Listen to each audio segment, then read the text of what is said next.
As the twilight of life enveloped Oliver, his two children Derek and Elsie crowded around his hospital bed. The room was heavy with the aroma of antiseptics and the silent weight of the inevitability. As Edward's breath got short, he invited Derek closer, whispering something into his ear.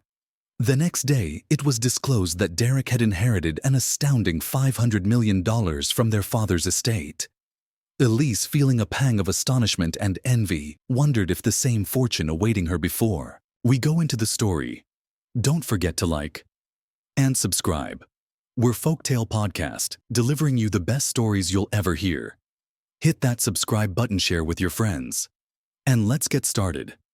Elise stood in the shadow of her father's hospital room, the beeping of machines, a sharp reminder of the life going away. The air was dense with the aroma of antiseptic and the unspoken words of goodbye. Her brother Derek was nowhere to be seen, perhaps already enjoying his newfound fortune, while Elise held an old broken phone, her father's last gift. Elise stood, her attention riveted on her father Oliver, whose gasps were growing fewer, each one a priceless echo of the guy who had been her rock, her guide. The door creaked open, presenting Derek, her half-brother who had inherited a riches now. Untouchable to her, his gaze didn't linger on their father. Instead, they scoured the room as if searching for something more significant than the life ebbing away before them. "I'll leave you two alone," Derek stated, his voice devoid of the anguish one might expect. He tapped his jacket pocket, where the weight of his newfound money appeared to reside, and left without another word. Elisa's fingertips brushed over the pocket of her jacket, feeling the cool metal of an old scratched phone, her father's last present to her. It was an odd bequest, one that perplexed her, however. As her fingers clasped around it, she felt a link to her dad, a silent promise between them. Oliver's hand twitched, and Elise drew closer, her voice a whisper. "I'm here." His eyelids fluttered open, a ghost of a smile reaching his lips. "Recollect," he managed, his voice a mere thread. "The phone. It's more than it seems."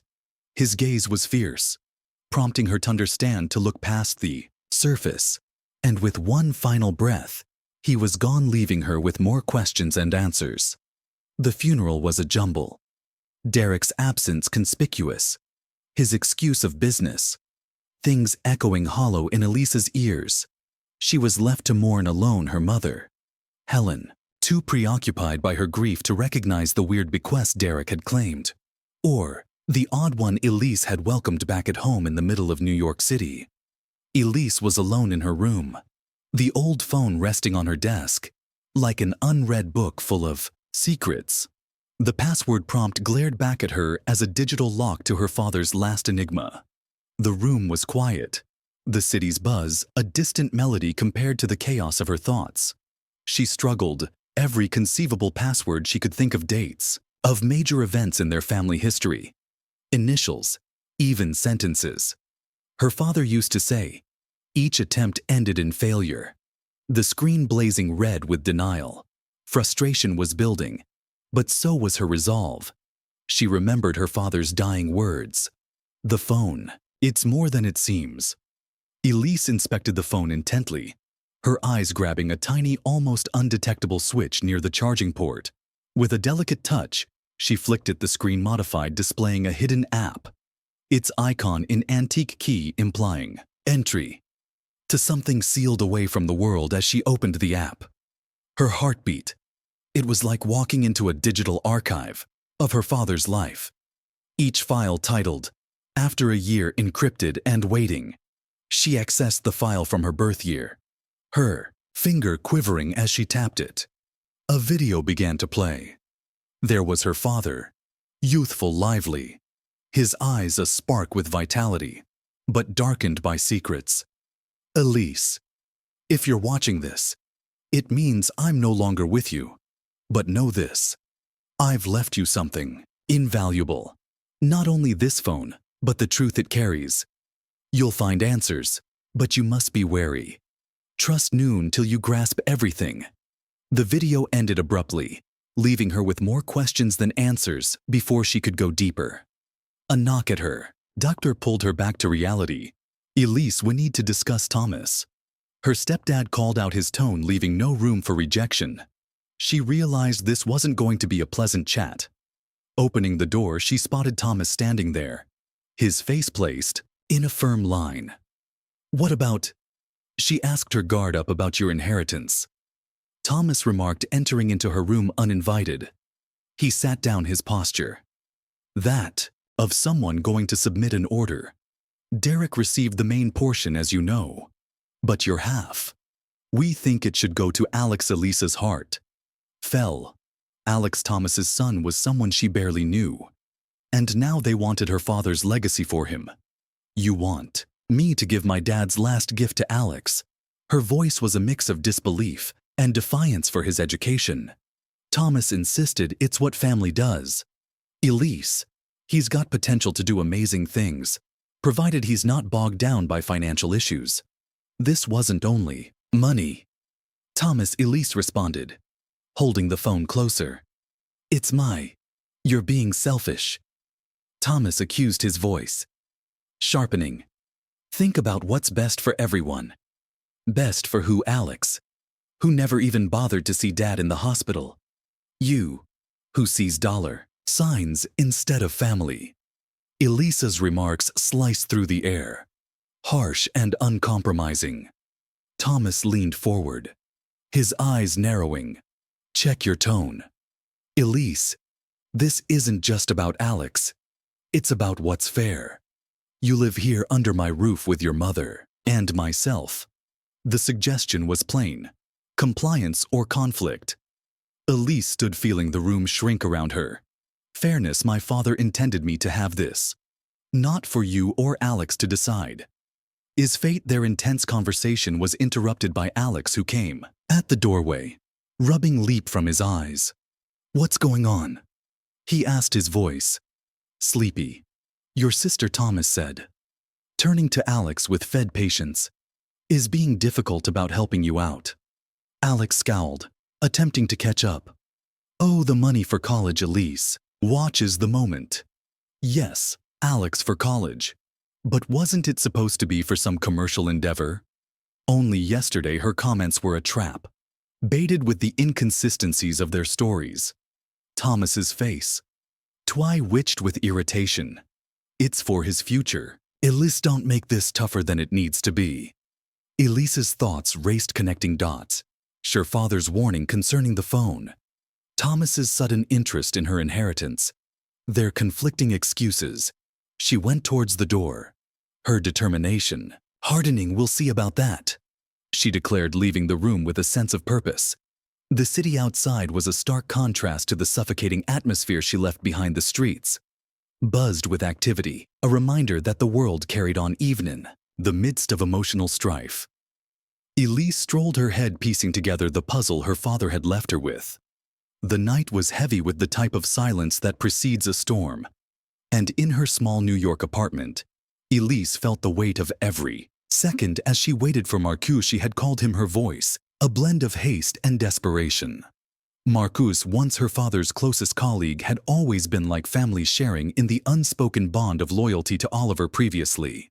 Before Marcus drew up outside her building, there had been a phone call, the kind that pierces through the commonplace to touch the center of one's life.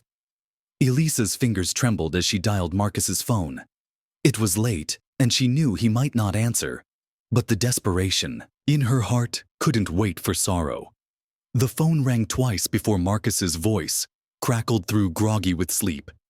Elise, it's what to Monsieur Marcus's voice was a blend of concern and perplexity. I'm sorry, Marcus, but I need your aid. It's about Dad. Her voice was firm but held the weight of her latest discovery. There was a pause, the sound of Marcus waking up literally and figuratively to the gravity of her words. What about Oliver? He left me something, his old phone. It's more than just a phone. Marcus, it's encrypted.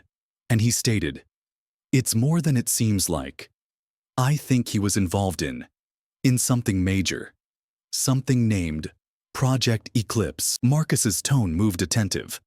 Now, the tiredness gone from his voice. Project Eclipse Elise. That's risky terrain. Where are you? I'm at my flat. Can you come? I'll be there as soon as I can. Don't touch that phone again until I arrive. We need to. Be careful.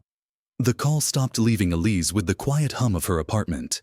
The world outside, oblivious to the secret she was about to expose with the knock, eventually came. It was mild, almost cautious, as if not to disturb the city's slumber. Elise opened the door to discover Marcus, his face lined with concern, but his eyes a-sparkle with curiosity.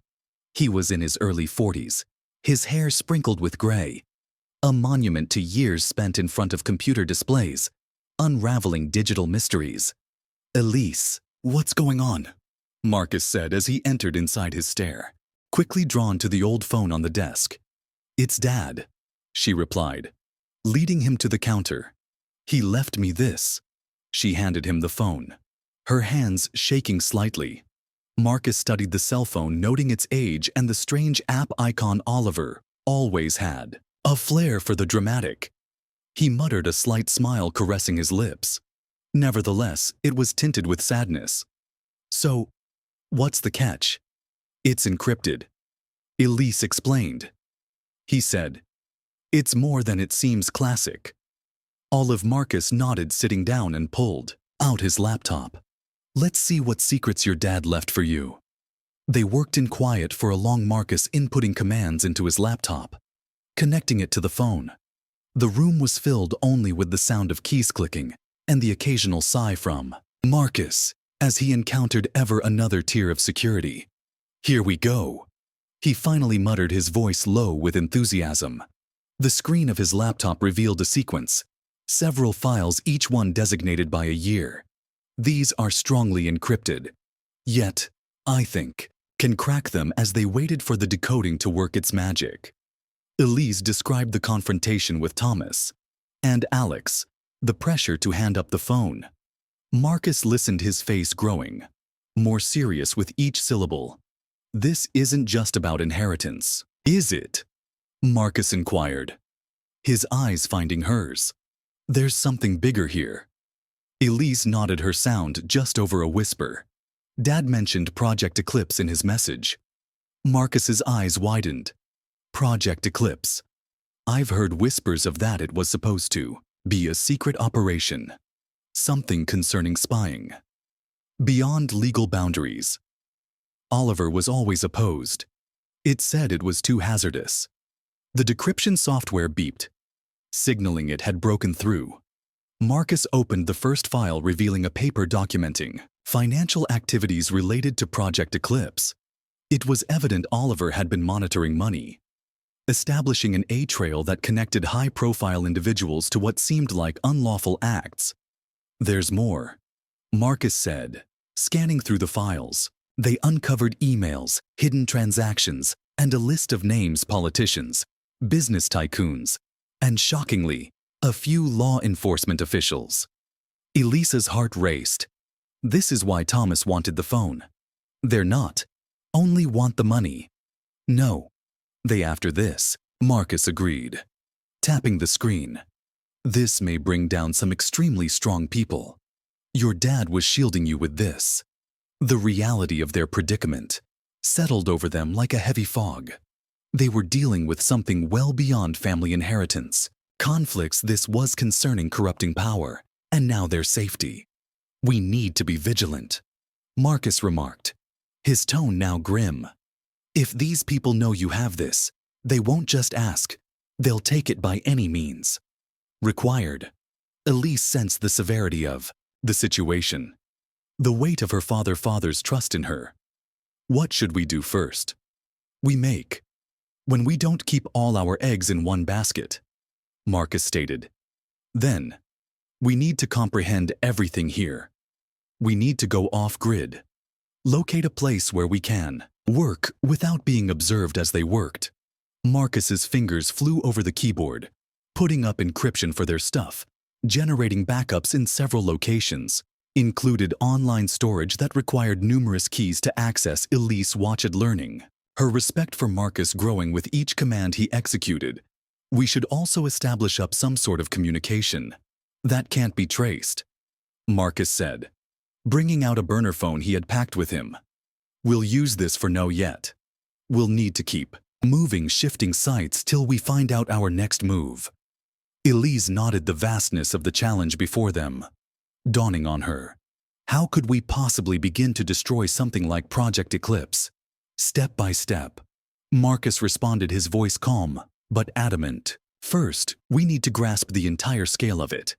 Then we locate friends, people who can help us expose this without having us killed. Journalists, maybe even some insiders who've had a change of heart. The night was turning into early dawn as they prepared. Marcus was building up encrypted communication links when Elise packed essentials, her mind running through scenarios. She was stepping into her father's shoes, unintentionally becoming part of something much larger than herself. As dawn light began to trickle through the curtains, Marcus looked up from his work. Elise, this is big. We're not just unearthing secrets, we're entering into a conflict. Elise nodded, feeling the resolve solidify within her. Then, we fight it for Dad. With that, they left her apartment, the metropolis coming up around them, ignorant of the storm developing in the digital shadows in the legacy. Left by Oliver for his daughter, they headed to a secure house. Marcus knew one area where they could probe more into the secrets of Project Eclipse, without the prying eyes of those who would do them harm. The journey to the safe place was tense. Marcus took circuitous roads, ensuring they weren't followed, while Elise kept her eyes on the mirrors, watching for anything out of the ordinary. They said little. The weight of their mission hanging between them upon reaching the safe home was nothing like what Elise had envisioned. It was an old, nondescript building in a quiet part of the city, with windows covered for privacy. Marcus had built it for such eventualities, with backup power internet that didn't require regular service providers, and multiple closed rooms with tech equipment.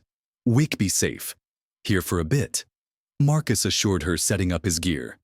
"But remember, safety is transient. We need to keep progressing, keep learning." Elise watched as Marcus began to probe deeper into the files, his face lighted by the glow of the screens. She felt a mix of anxiety and determination, knowing that they were now on a path from which there was no going back. Each file opened was like turning a page in a book of secrets, each one exposing more about her father's life and the perilous world he had traversed. "We'll need to reach out to some old contacts of your dad's," Marcus stated, breaking silence. Individuals who know what he was into, who could still be loyal or at least willing to aid for the appropriate reasons. "And we'll need to be careful with whom we trust," Elise added, her voice calm. "Dad advised to trust no one till we comprehend everything." Marcus gazed at her, a proud smile emerging. "You're learning fast. Exactly like your father." As the day began to dawn outside, they worked, the silence intermittently disturbed by the hum of laptops and the soft click of a mouse. They were on the edge of something monumental, a revelation that may change everything or end them. The safe house was eerily quiet, except for the steady hum of Marcus's laptop and the odd rustle as Elise paced, her mind rushing. Early sunlight filtered through the crevices in the covered windows, spreading faint beams across the room. Marcus hunched over his computer, grumbling to himself as he decrypted. Another file almost there, he stated, his voice a mix of tiredness and eagerness.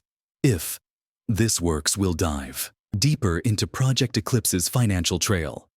Elise stood by the window, gazing through the blinds. "Marcus, I can't shake this sense. What if they spotted us?" Marcus gazed up, his brow furrowing. "We were careful. Believe me, no one's." A huge boom broke the morning stillness. The door burst open with a force that sent papers and equipment flying.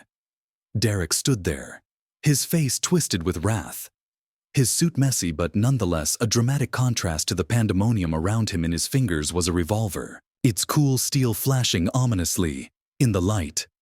Elise, Derek hissed, his gaze flicking between her and Marcus. "You've got some explaining to do." Marcus shot up from his chair, lifting his hands. Gently. Derek, calm down. Leighton, speak about this. Derek's lips curled into a bitter smirk. You of all people. Marcus Foster. I should have known you'd slither your way back into this.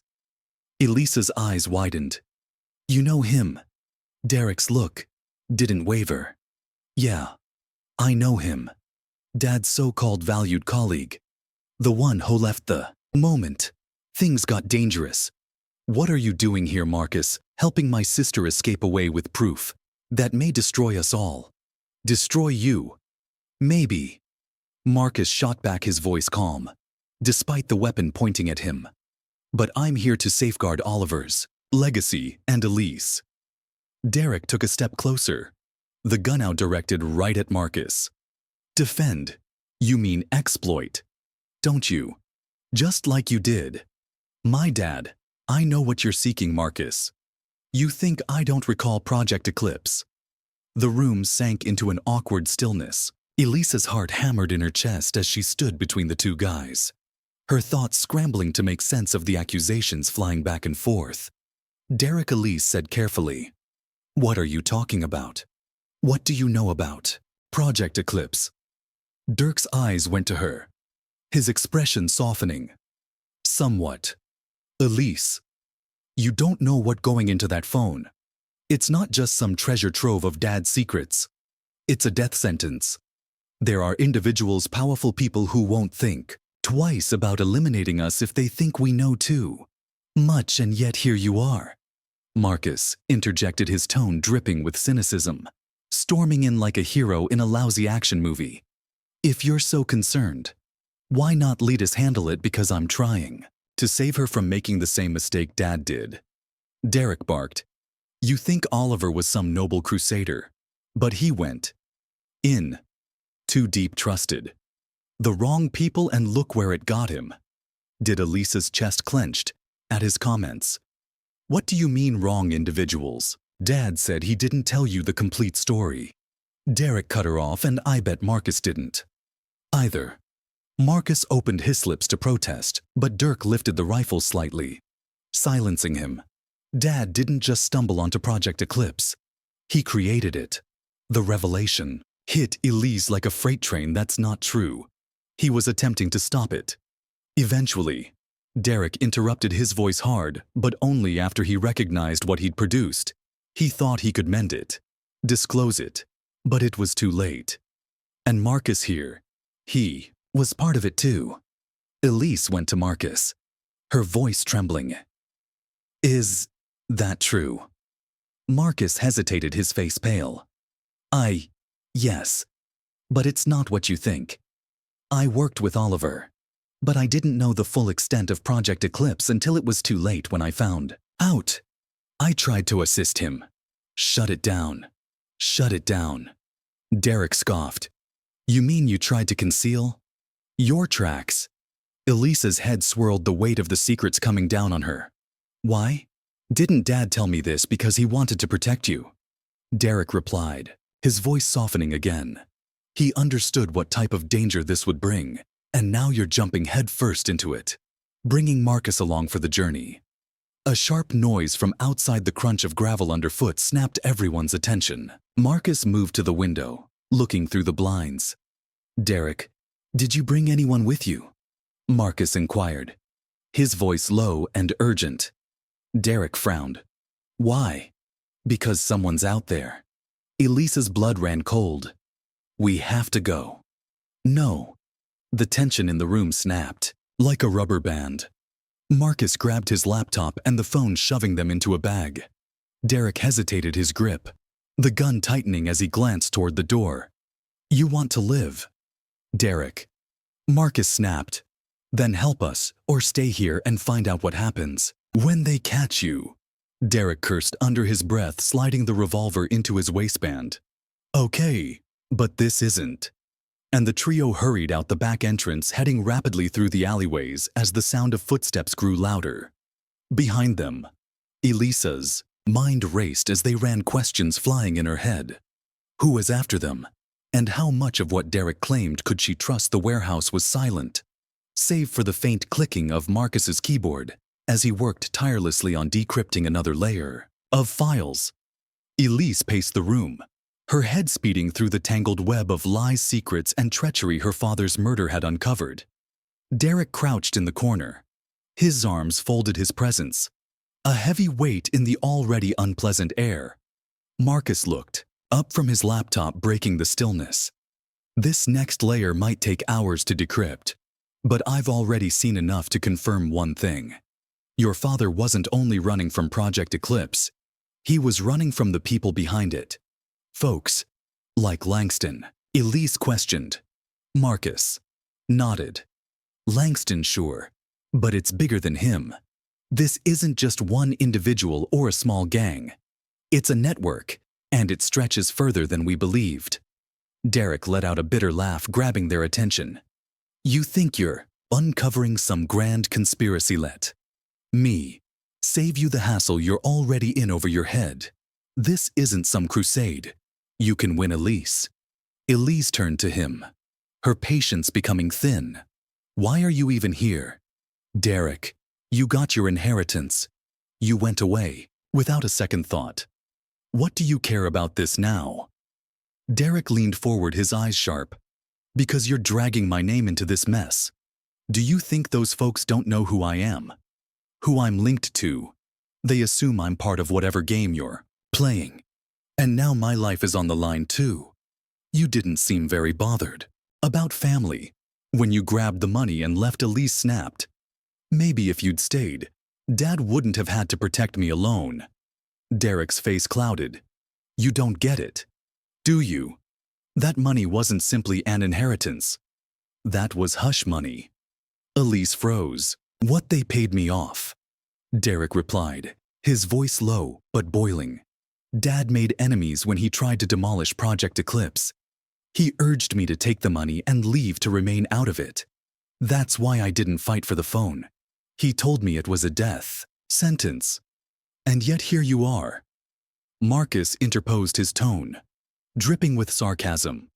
What happened? Run out of funds already? Derek ignored him, moving his gaze back to Elise. You should have done the same. But no.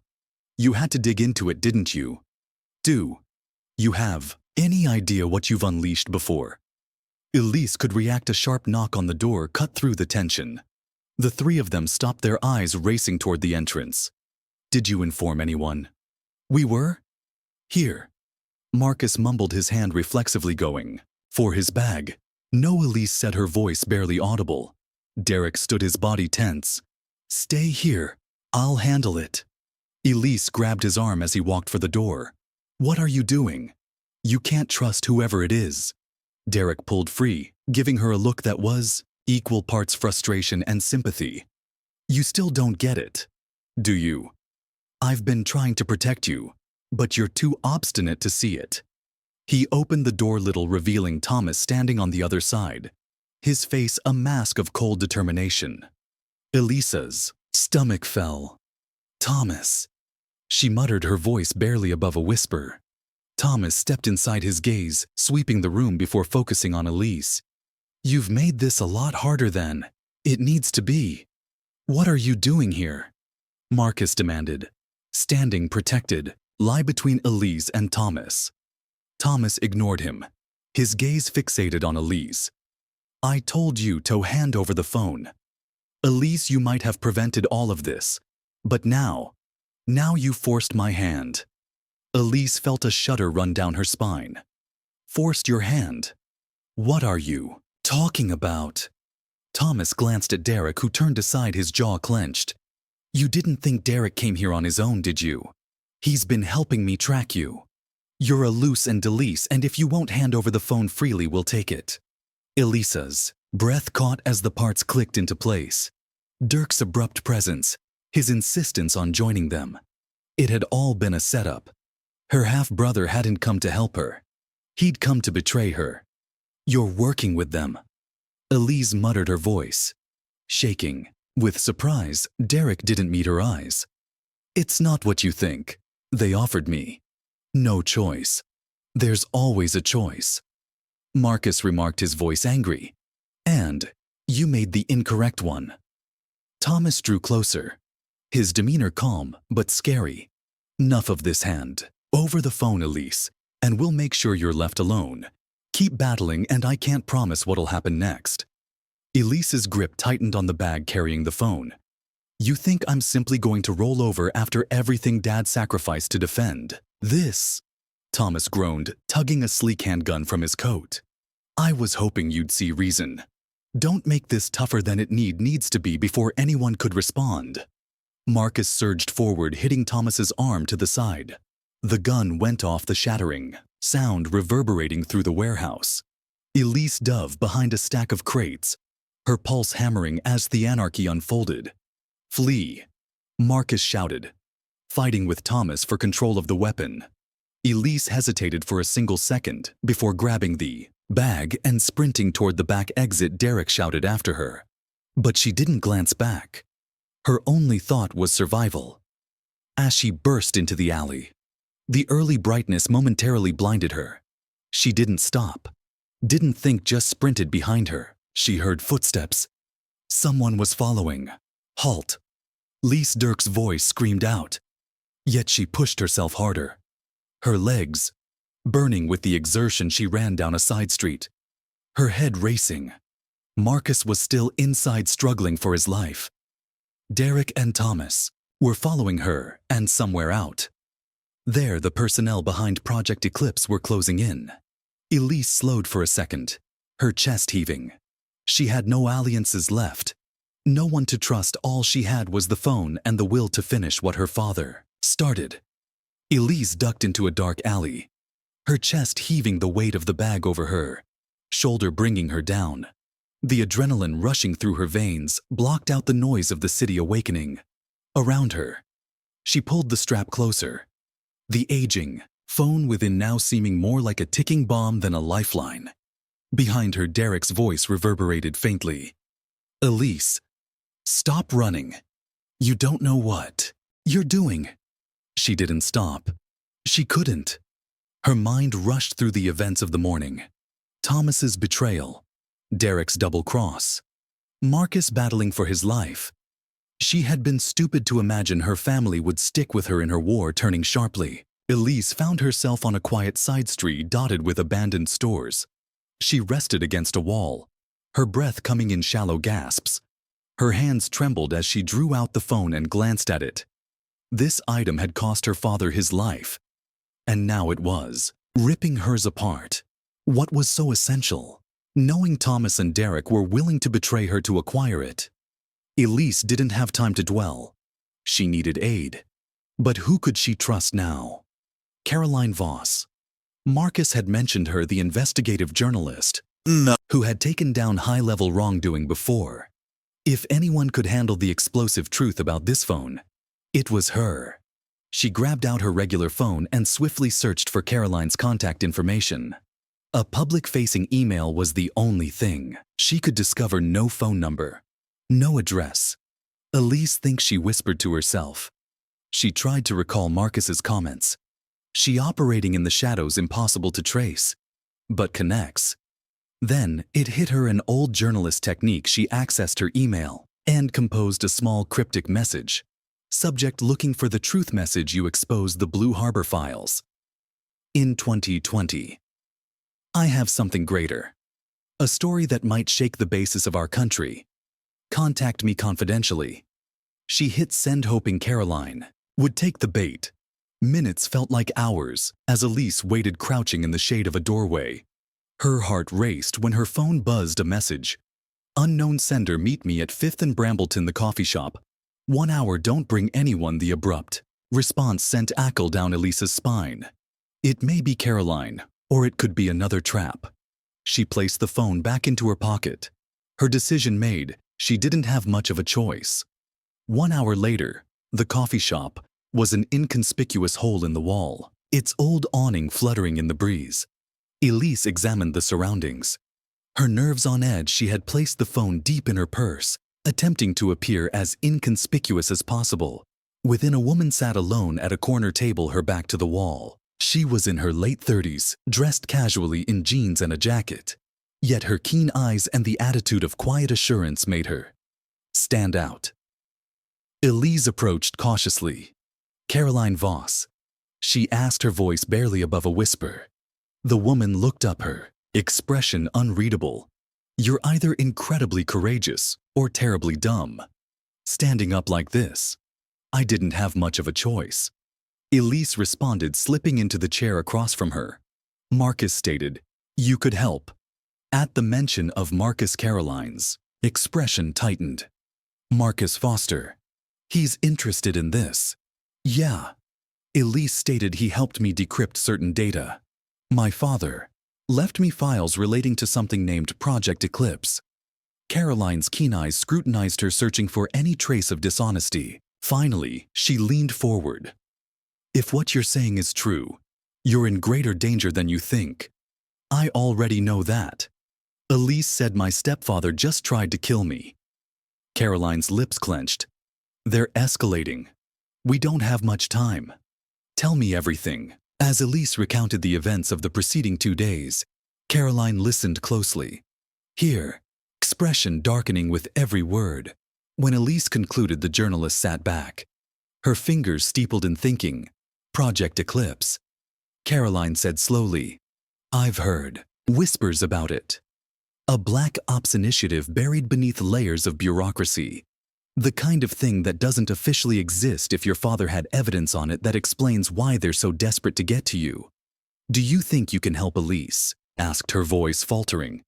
Caroline's eyes flicked to the bag. Let me see the phone. Elise paused, her father's last words echoing in her ears. Trust no one. But Caroline was her only chance now. Cautiously, she pulled out the phone and handed it over. Caroline inspected it. Her face unreadable. I've seen phones like this before. Modified hardware. Untraceable.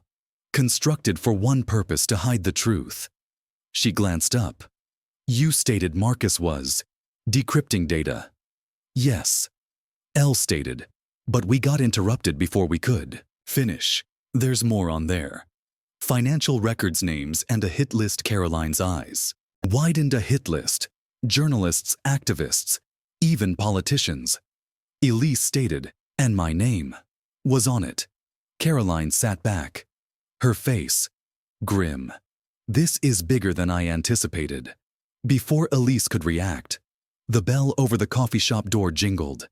She glanced up and froze. Derek stood in the doorway, his eyes locking into hers with a mix of rage and desperation. Behind him, 2 men in suits and entered, their chilly gazes searching the room. Elise, Derek cried out, his voice deceptively calm. Leighton, not make a scene. Caroline's visage stiffened. Who is that? My half-brother, Elise muttered. And those men with him aren't here for coffee. Caroline's gaze flew to the back door. Follow me. No. Elise and Caroline slid out the rear. The narrow alley behind the coffee shop, affording a brief period of shelter behind them. They heard shouting as Dirk and the men noticed they were gone this way. Caroline stated, leading Elise amid a tangle of alleyways. The rider moved with expertise. Precision. Her motions swift but deliberate. Elise's heart hammered as she followed the bag bouncing against her back. Where are we headed? To a safe house. Caroline shouted, someplace they won't find us. A car slammed to a halt at the end of the alley. Blocking off their route, one of the suited men stepped out, his hand going under his jacket. Caroline cursed. Under her breath ran. They darted along a side road. The guys in pursuit. Elise's legs burnt, her breath coming in frantic gasps. She grabbed the bag firmly, her father's voice repeating in her thoughts. The phone. It's more than it seems. They finally lost their pursuers, diving into an abandoned warehouse on the edge of the city. Caroline slammed the door behind them, her breathing harsh, yet controlled. Elise sank into the floor, gripping her knees. Can't keep doing this. You don't have a choice. Caroline remarked plainly. But you're not alone anymore. Caroline opened the phone, her fingers deftly browsing the encrypted information Marcus had partially decrypted. As she worked, her expression switched from concentrated to scared. This isn't just about Project Eclipse, she said. Your father wasn't only collecting evidence, he was developing a fail-safe. A fail-safe. Elise inquired Caroline, moved the phone toward her, presenting a fresh file that had just unlocked. The screen displayed a simple statement written in her father's unmistakable handwriting. Elise, the truth will protect you. Follow the coordinates.